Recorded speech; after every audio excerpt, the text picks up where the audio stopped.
আসসালামু আলাইকুম রহমতুল্লাহ। Face the people একটা ইউটিউব চ্যানেল আছে এবং উনি টক শো করে বেড়ান। সেখানে দেখি আওয়ামী বিরোধী সমস্ত লোকের আনাগোনা সেখানে থাকে। আওয়ামীপন্থী বা আওয়ামীদের পক্ষে কথা বলে এরকম লোকজন আমি সেখানে কখনো দেখিনি। YouTube channel Face the People, Saifur Sagar বা উনি পরিচালনা করেন এবং তিনিও মনে করেন শেষ রক্তবিন্দু পর্যন্ত আওয়ামী শাসনের বিরুদ্ধে যুদ্ধ করে যাবেন, আওয়ামী শাসনের বিরুদ্ধে কাজ করে যাবেন।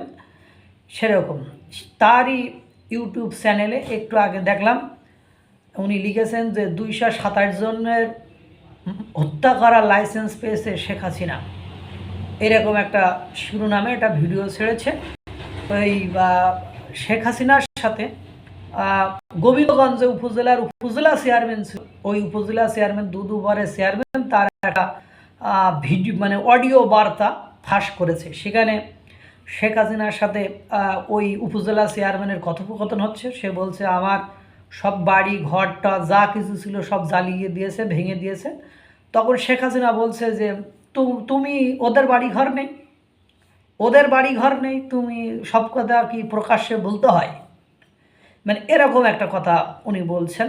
তারপরে বলছে আরও বিভিন্ন বিষয় নিয়ে কথা, এরকম অমুকের অমুকের নামে মামলা হয়নি, আপনি শক্ত থাকেন, আমি বুঝতে পেরেছি এখন কি করা লাগবে।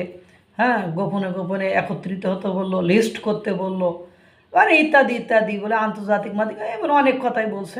তারপরে বলে 227 জনের হত্যা করার যে বিষয়টা উনি বলছেন আমার নামে সারা বাংলাদেশে 227 জনকে হত্যা করার মামলা হয়েছে, অর্থাৎ আমি হত্যা না করেও হত্যার মামলার আসামি হয়েছি, তাহলে আমি এই 227 জনকে হত্যা করার তো লাইসেন্স পেয়ে গিয়েছি।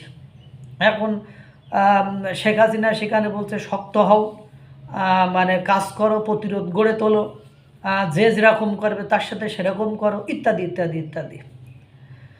মানে এই হলো বাংলাদেশের একটা অবস্থা, যে এই ভিডিও বার্তাটা ওখানে ছড়ায় দেওয়াটার অর্থটা কী, আর এটা অথেন্টিক কিনা এটাও একটা জাজমেন্টের ফ্যাক্ট চেকিং দিয়ে আমার মনে হয় চেক করা উচিত।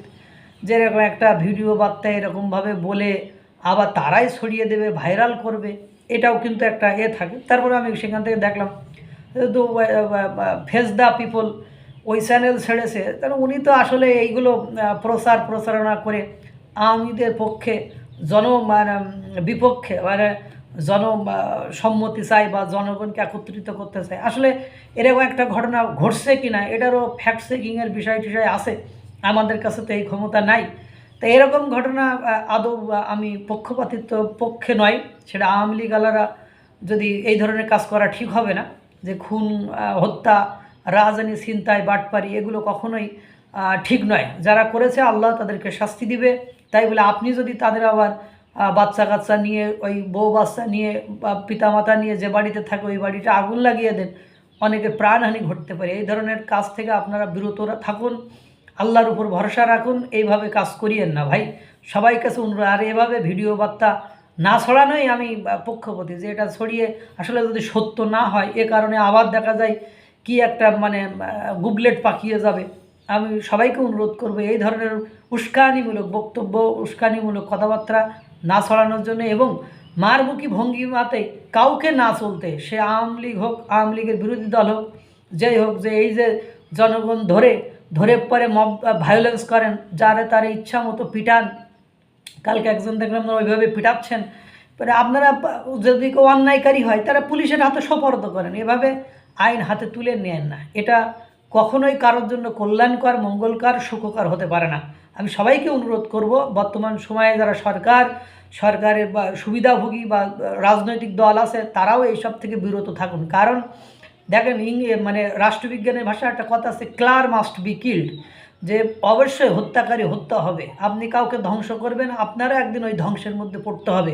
এজন্য সহনশীলতা, ধৈর্য ধারণ, ক্ষমা, এগুলো মানব ধর্ম, এগুলো পরম ধর্ম, এইগুলোতে একটু বিশ্বাস রাখেন। আশা করি আল্লাহ তাআলা বাংলাদেশের মুখ উজ্জ্বল করবে, সুদিন ফিরিয়ে নিয়ে আসবে। আল্লাহ তাআলা সকলকে ভালো রাখুক, সুস্থ রাখুক। আসসালামু আলাইকুম ওয়া রাহমাতুল্লাহ।